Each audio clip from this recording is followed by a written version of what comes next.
Welcome to the Saturday Salon at Centaur, our online conversation. It's a second of one of our season, and I want to acknowledge the privilege it is to live and work and create on the island of Montreal, which is considered the traditional territory of the Kanien'kehá:ka Nation and has been a point of creativity and exchange for millennia for many Indigenous peoples from across Turtle Island. This week, I am excited to welcome two more panelists from our new artistic diversity discussion at Centaur. Actress, creator, and playwright Julie Tamiko Manning. Hey, Julie. And award-winning vocalist, actress, and educator Ranee Lee. Hi. Hi. It's wonderful to see you both. In September, we began the Artistic Diversity Discussion at Centaur, which is generously supported by Canada Life, as a conversation with a panel of artists and an activist who come from a wide range of backgrounds in the Montreal theatre community. At last week's Salon, I talked with Patrick Lloyd-Brennan of QDF and Jean-Cyle Bruyère, who specializes in human rights activism, about the basic definitions in our diversity discussions and some of the issues we'll be looking at throughout the year. This week, though, I wanted to talk to the two of you as not only part of the panel, but because both of you have so much experience on the stages of not only the Centaur, but across Montreal, across the country, and beyond. Since the goal of the Ad at Centaur initiative is to address issues of diversity, equity, and inclusion in our theater, we'll focus this week on this week's Salon on the experience of being a performer. So, Ranee, I'll start with you. You have such an amazing body of work. You're a member of the Order of Canada. You're a kind of treasure of our country and our city. But how did, can you talk a little bit about your work as an actress? We all know you as a vocalist, but I'd like you to talk a little bit about your work as an actress and what brought you to the Centaur stage the first time? Well, first of all, I'm happy to see you and be a part of this this moment today, and hello to all our guests. I think I was commissioned to be an artist with many hats long before the birth root began in my life. I always enjoyed in theater and was involved in plays as a child, and it just became a part of my world. And the very first play I did, I must have been in my very early 20s for another production house. I played a male servant, and and from that, the love of this world caught hold and carried me through to my varying privileges of being a part of other idioms of career and artistic work.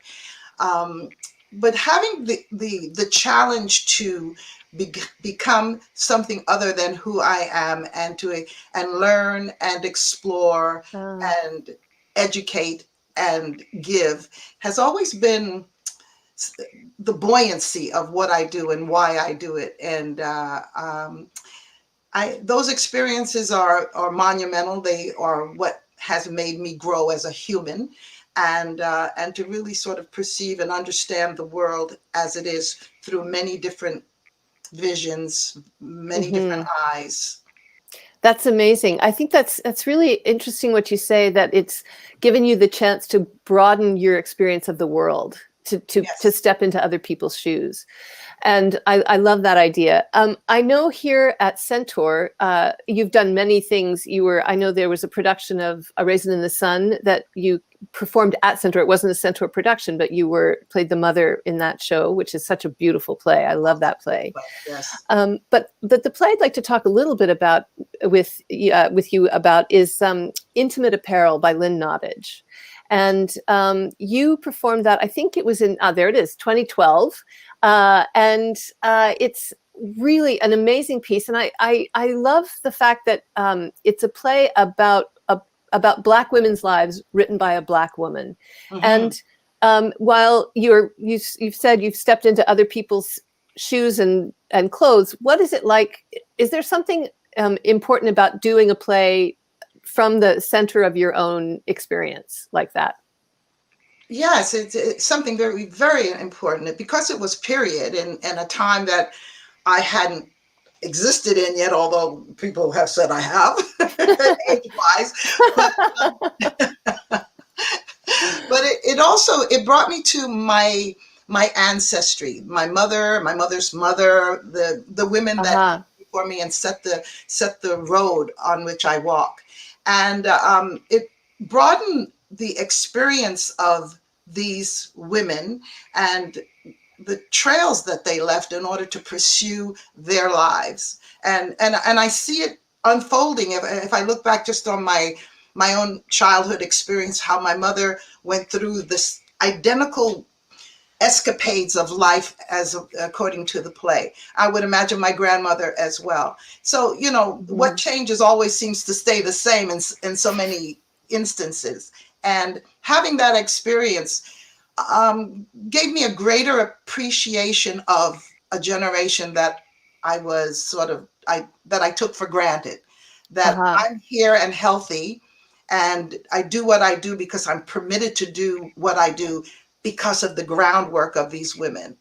And that's the trophy that I get from having that experience, living that through that characterization of that great play. It just touched on everything meaningful and very right. Yes, it's a beautiful. You had a great relationship with the character that Lucinda Davis played in that. I love the play for the kind of relationship, the rich, nuanced, and complex relationship that is.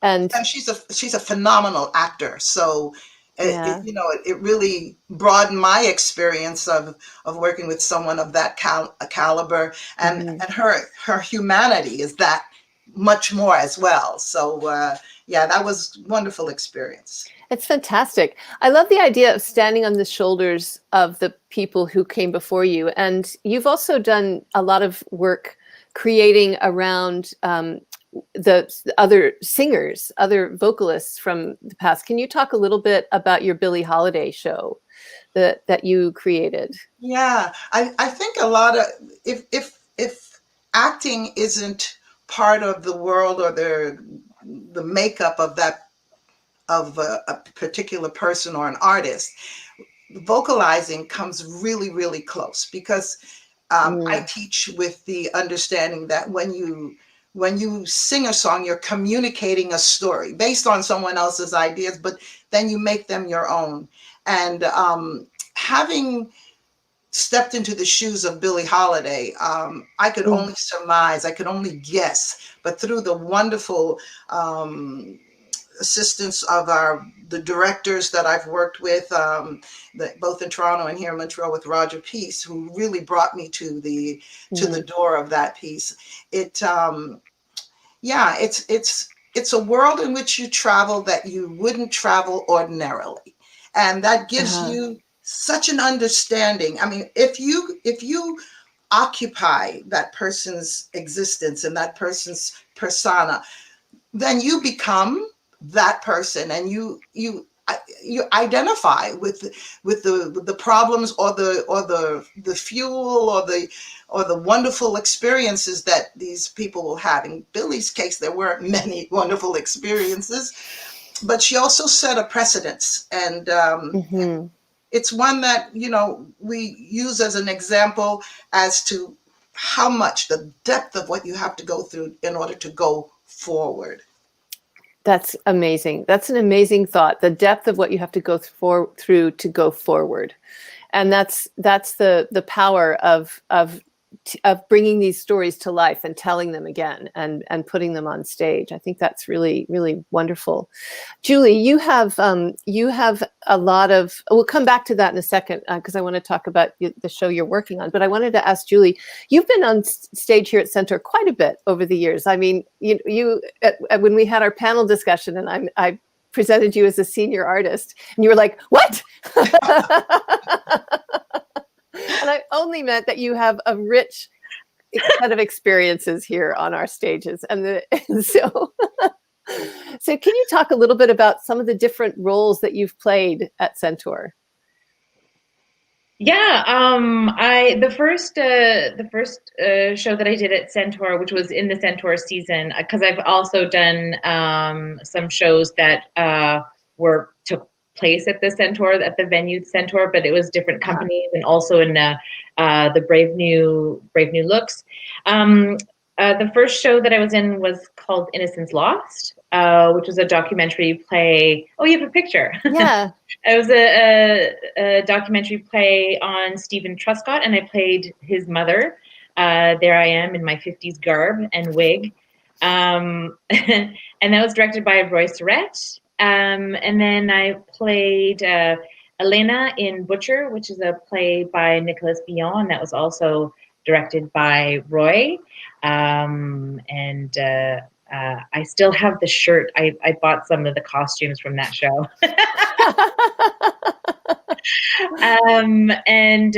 She was a survivor of violence. She was in a refugee camp in a made-up country, and she was sort of approaching her torturer 20 years later.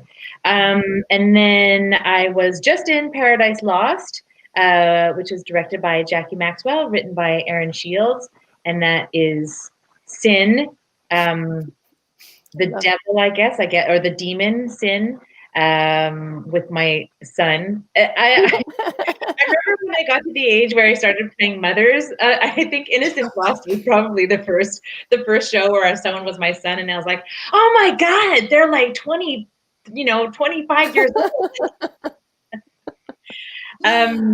So yeah, and then I did the Tash Me Project, which was a show that I created with Matt Miwa. We were co-creators and co-performers of that show, which we have toured across Canada. We did in Toronto, Vancouver, Ottawa, and Montreal. We've done it twice in Montreal, actually. The first time was in 2015 at Montreal Art Interculturel, and then just recently in 2018 at the Centaur in the Brave New Looks series. That was a gorgeous show, and you created that show. And correct me if I'm wrong, but it was partly out of a desire to embody your own story based on your own kind of cultural experience. Yeah. And is that because, as we see, you've been kind of embodying, as Ranee mentioned, you've been stepping into the shoes of many, many different people over the course of your career. But what was it like to step into your own shoes in that? Was that a different experience? Yeah, it was. It was a completely different experience, because it really was playing myself on stage, which is harder than you think it would be. And also, it wasn't just playing myself, but it was playing my entire community and family and the people that I grew up and who created the person that I am. And really, it was looking back and talking to the people in my community who lived through an injustice and a trauma, and it was a really incredible process, going from difficult to absolute euphoria. Like, it was really the entire range of emotion, creating that show and performing that show, and then also talking to the audience after that show, because that was really the entire process. It was not just what happened on stage, it was everything. Yes. From the beginning to the absolute end. And that was a really incredible opportunity to be able to bring my community's story to the stage, which is, I think, until very recently, fairly unheard. Not something that was, even though it happened in Canada, it's not, it is in some curriculums, some school curriculums, but it's not in all school curriculums across Canada. And it's a very sort of dark chapter in Canadian history. And so yeah, it was a huge thing to be able to bring that on stage and to actually play a Japanese Canadian, me. Although I did do that before. Maybe a couple of years ago, I did a reading of a play called Skim with Nottage Theatre.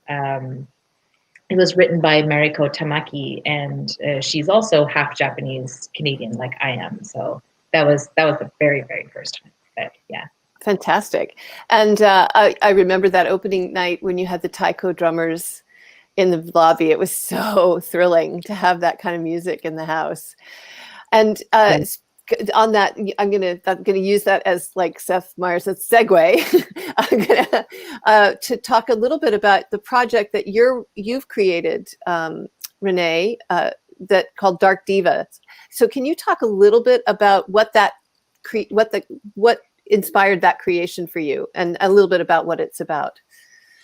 I think because the women that I chose were 7 women, from Josephine Baker, Billie Holiday, Lena Horne, Pearl Bailey, Sarah Vaughan, Dinah Washington, and Ella Fitzgerald. I think that's 7. There had been movies and varying literature written about them, but it never really characterized their persona to feel the humanity or the humanness that they had to endure or become a part of or continue. And music is a strong vehicle, especially for me. But I chose songs that I thought represented them as the characters they are and how they're well known through their music, and segued with the stories and just excerpts of their stories, because it could have been a 4-hour play, but and we've had to do some construction on that. But it is informative, and it's an era that has really gone by. I think the most of those women who are remembered of a certain generation are Ella and Sarah. Yeah. But Josephine Baker was a trailblazer. And all of these women, with the exception of, a few, had to leave the United States, had to leave America to make something happen in their lives, to find the respect and support the artistry of their craft. And no matter what happened, music always seemed to be a part of their world. And it was what got them through many a devastating process. I recognize that, although I don't have the same history as they had. But again, as I said, they were trailblazers, and they set the groundwork for people like myself, who is able to go forward and be recognized for whatever my contributions are. And some of it was quite difficult and heart-rendering, but the survivalness, if that's a word, is it is now. is what is the universe of the scope of these women. I love that. It's really beautiful. And I have a little echo, I think. So I'm just going to turn down my sound a little bit because I have an echo.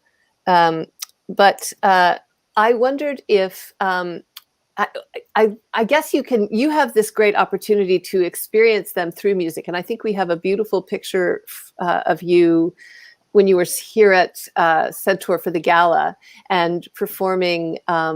You were doing some songs of Ella Fitzgerald. And I remember sitting there watching you during that evening. It was so thrilling to be up close to you in that state of, you were in a kind of, it was so transformative in a sense. And what really, and I feel the same way when I watch you act, Julie, because when I see you, you're in the pocket and you're so present in the moment of what you're doing. And I wonder about how you got there, like what brought you to the ability to channel your talents so brilliantly. Like what's your training background? Let's start with you, Julie, and then I'll come back to you, Ranee. Like, how did you get to be a good actor?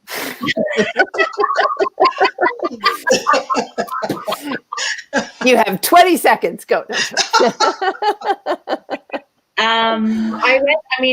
My formal training is I went to Dawson College, the Dome Theater, and that was a really, really long time ago. I continued doing workshops and for the last however 15, 20 years. But experience, like being on the stage, I think is something that having that opportunity is the thing that and working with great directors and great cast members and great designers and is the thing that really creates an actor. I think that when you have that experience and the opportunity and you listen, but also I'm going to shout out Diane Roberts, and she has this, it's called A Rival's Legacy Project. And the work that she's been doing through that, I think has been, that was a bit of an epiphany for me, because she asks us to go back into our ancestry and really embody our ancestors. And so it was a combination of that and working at the National Voice Intensive. A lot of, I think it's out of York now. It used to be through UBC, or maybe that was just the venue. Anyway, that I went there for a 5-week intensive workshop, and I had an epiphany, and my epiphany was that I was trying to embody a white person before I was embodying the character. And so I realized that in my career up until then, I had been trying to figure out how to be white before I actually attacked the character, before I went into the character. Because I'm ethnically ambiguous, I am able to play, I have had the opportunity to play different characters. And so in my mind, I always thought the things that I saw on stage were essentially white people. And when I had that epiphany, I think that really kind of broke through something in me, where I kind of accessed something a little bit more authentic, my own authentic body, because I realized no one's going to not see this. Got it. Even though I was trying to not play this. And then that realization, I think, allowed me to go deeper into who I am and access the things that I have access to, along with all of the research around the characters, et cetera, et cetera. Oh, that's really, no, it's not. It's really compelling, actually, and important to recognize how ubiquitous the white image of theater is in our culture, and how conscious we have to be to make a change.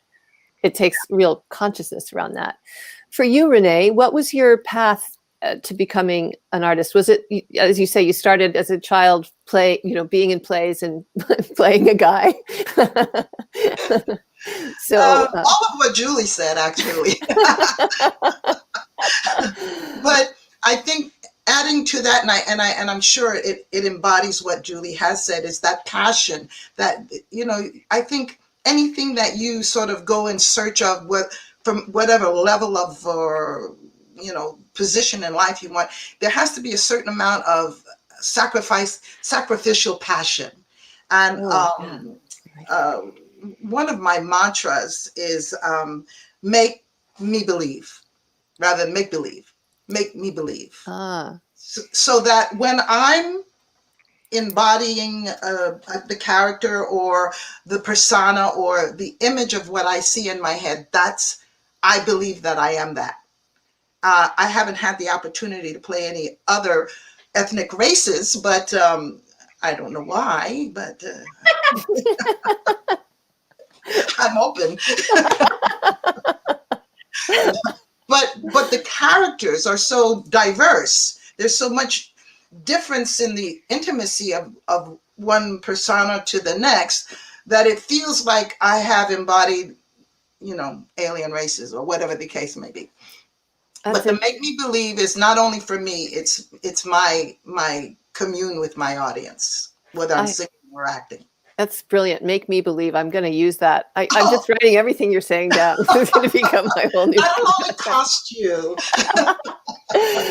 Well, I wanted at one point to talk about mentorship today, but I want to put that, I might actually get you guys to come back and do this again and talk just about mentorship, because I wanted to just touch on it briefly, because it's come up now. We had one question from a young student. I don't know if he's young, maybe he's old. I have no idea. I just know his name is Connor. He's at York and he's studying directing. And he sent us a question about colorblind casting. He said, I was wondering if you could share your thoughts on colorblind casting. Do you agree, disagree? How should someone go about starting the conversation rehearsals about this subject? So I wonder if you guys could just take that on for a moment, because in a way we sort of dipped into it a little bit, because you've both experienced it from a different side. So Ranee, can you talk a little bit about, like you mentioned when we talked earlier about Hamilton, for example. Yes. So just talk about what that does as an exercise in colorblind casting. I think if everything is in order, the production, the characterization, the story, the direction, if everything is in order, if the homework and the passion is there and the make me believe essence is there, then it becomes a case, I think, where the audience can adjust to what they see and to how they feel about that. I mean, because our patrons, they go for the many different loves, but I think all of those elements have to be so strongly in place so that the characterizations are actually visual. On the other hand, you have we talked about that earlier, how I think it's a police show or a cop show that's television, and it's out of the United States, and they brought it to Quebec. And there's been an issue about one of the characters who's Latino in the States that is of a different ethnic background in this particular venue. And there's been an uproar about it. I have to say I support that, because the character calls for that. So it's a column of yes, and it's a column of yes. So I can't give an unbiased opinion about, or a biased opinion about what it should be. I think it has to be in the honesty of what the production suggests, if that helps. What's your take on it, Julie, as someone who's actually been colorblind casted in many situations? Like, what advice can you give to a young director taking it on? I feel like I can't remember how many years ago was it, maybe 7 or 8 years. A company that I was a part of called Metachroma Theatre, which still exists. We just haven't done anything lately because we're all so busy. With Quincy Armour, Mike Payette, Lucinda Davis, Tamara Brown, Glenda Braganza, Jamie Robinson, and Wadona Setuayelo. We created the company because we wanted to have people of color on stage without a cultural context. And we did Richard III. We thought, go big or go home. So we did Richard III, and it was cast completely multicultural cast, and no one ever. People's ethnicities were never mentioned because we didn't stray from the text. But that was not colorblind casting. That was, the goal was to put people of color on stage without limiting them to tell a cultural story. It's a really complex. I find that it's a very complex conversation to have, but I think in an education, in a training institution, I think go for it. These are the things that you need to explain, need to explore. And the important thing is the conversation that you have within the room about what is colorblind casting, what is casting. I think, Eda, you were saying before how the term colorblind casting is actually problematic in itself. And I agree, because if you colorblind cast, it means that you're not looking at where people are coming from. So you're not looking at the reality, the lived experiences that a certain actor is bringing to the role. So I'm not quite sure what term I would prefer other than colorblind casting, conscious casting. I think, because I think you both have touched on the idea that it's got to be, blind is a word we don't ever want to bring into the process. We want to enter the process as open, present, and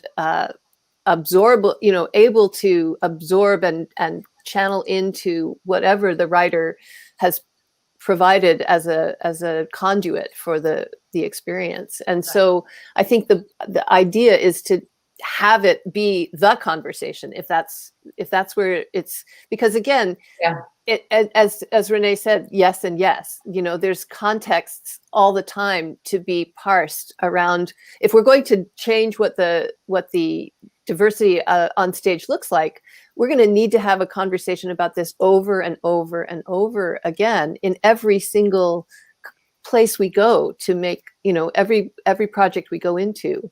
And so I think it's really great that we are talking about it, and that we are really saying it's okay. Let's not just pretend that it doesn't exist. Let's not pretend that this person is something other than they are. We did a production of Grand Hotel at Shaw Festival 2 years ago, and I cast Alan Louis as the impresario. Was sort of the character sort of based on a famous white impresario in Paris.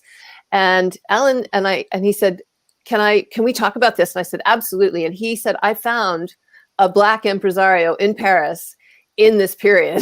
He's like, there's a guy that was just like this guy who looks like me, And so I think that it's important to recognize that there's a lot of story out there that's a lot more interesting also, and potentially diverse than the one that we're just sort of falling back on in many cases. So I hope. Go ahead. No, go ahead. Sorry, I just quickly want to say that that it becomes even more of a complicated conversation. Maybe it's not complicated, but when you kind of flip it around and you have a story that is specific, ethnically specific. That you start to cast people who are not of that race or white people in that. So, I mean, if you had, this is a bit of a ridiculous example, but Adventures of a Black Girl, and you cast white people in that show, like that's where you start going like, okay, what are you trying to do? And is it time yet to try to do what you're trying to do? I think that's a really, And wasn't there an example of that in a production a couple of years ago with a Slav or slave that was being, that was something that created a big tidal wave of emotions as far as that was concerned as well. Mm-hmm. And I think that speaks to the point of the fact that there aren't enough diverse people or stories on stage yet. That where we're at this moment, no matter what our good intentions have been to diversify the theater, we're not there yet. We have work to do, and that's where we have to be conscious and with our eyes wide open, not with them shut, or with them blind in any kind of a way. So we're almost at the end of our time, but I just wanted to ask you one last question for both of you.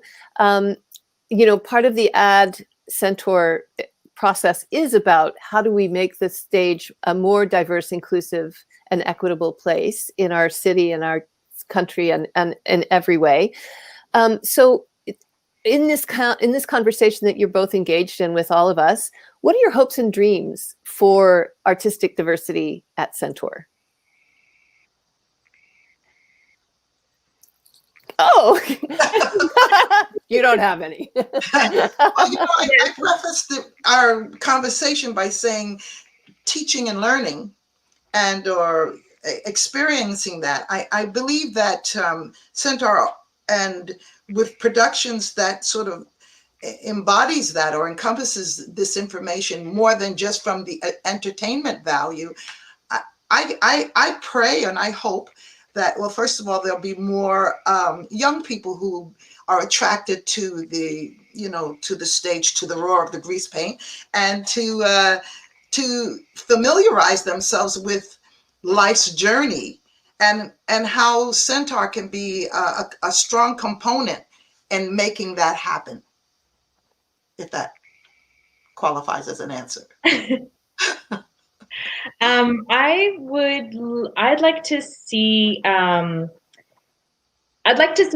stories, all kinds of stories on stage that and for the Centaur audience to get to the place where they feel that that story is for them as well. So that Adventures of a Black Girl is not just for the Black audience. The Tashmi Project is not just for Japanese Canadians. Reckoning is not just for Indigenous audience. These are stories that, I think that art allows us to get to know each other. And I would love to be able to, for those plays to not be the other plays, for those plays to be included in the season and on the same level as the other plays at Centaur, so that it really becomes equity, diversion, and diversion, equity, diversity, and inclusion really is embodied by the Centaur on stage, behind the stage as well. Yes. That's brilliant. You're expressing my hopes and dreams as well, because I think it's a chance for us in this moment, especially with COVID, to really think our way through to how we can make ourselves our best selves on the other side. So I'm so grateful to both of you for being so generous and willing to join the conversation about this and to share your experience and to tell us about what it's like to become an artist in the world right now. And that is, it's very precious. So thank you for doing that. It's really lovely. I'm going to have to wrap us up now because we're almost out of time, but I really do want to say that it's inspiring to delve into all of this with the panel and with you both. And our next panel will be in November. And so there'll be more Saturday salons inspired by the conversation that we're having. So check our website for details, or sign up for our newsletter and we'll tell you what's coming up, and we'll send you information. Also, you can always get in touch with us. We love to hear from you. info@centaurtheatre.com. I really want to thank our salon team, Vanessa Rigaud and Eloi Savoie, for helping to put this all together and make it all possible. Ranee and Julie, I want to wish you the most delightful, wonderful Saturday in the sunshine. I can look out the window and see that it's like still a blue sky. It's still not freezing. So go outside. And the same to you. Oh, thank you so Thank much. you so much for having us. I just want to say I'm honored to be on the same panel as Ranee Lee. Oh my. And I've seen your work. It's my honor. Thank you. Thank you. That's so cool. Thank you so much. Thank you, everyone. Thanks for joining us. Look forward to talking to you again soon. And thank you, Canada Life, for helping us make this possible.